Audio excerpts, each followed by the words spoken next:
Ce 7 novembre, Joe Biden est devenu le 46e président de l'histoire des États-Unis. Candidat choisi par le camp démocrate, l'homme de 77 ans a affronté Donald Trump, candidat à sa réélection. Si, aujourd'hui, les événements semblent positifs dans la vie de Joe Biden, ce n'a pas toujours été le cas. Au début des années 1970, le démocrate a vécu un véritable drame dont il a eu beaucoup de mal à se relever. En 1966, Joe Biden épouse Nelia Hunter, avec qui il aura 3 enfants, 2 garçons, Beau et Hunter, et une petite fille, Naomi Christina.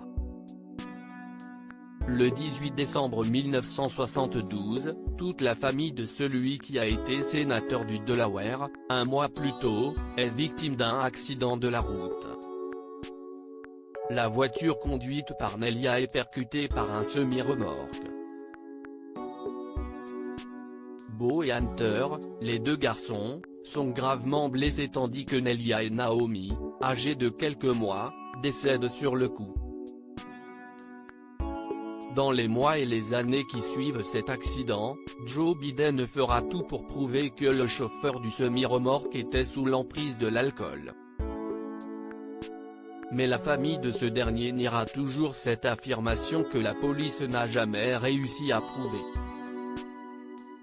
Joe Biden prête serment sur le lit où se trouve son fils dont les jambes ont été brisées en janvier 1973, un mois après l'accident qui a coûté la vie de sa femme et de sa fille. Joe Biden devient sénateur de Delaware et prête serment sur le lit où se trouve encore Beau, son fils dont les jambes ont été brisées lors de l'accident.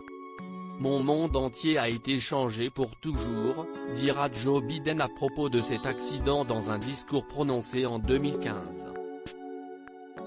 Cette même année, celui qui sera peut-être le futur président des États-Unis connaît d'ailleurs un autre drame avec la mort de son fils, Beau, des suites d'un cancer du cerveau.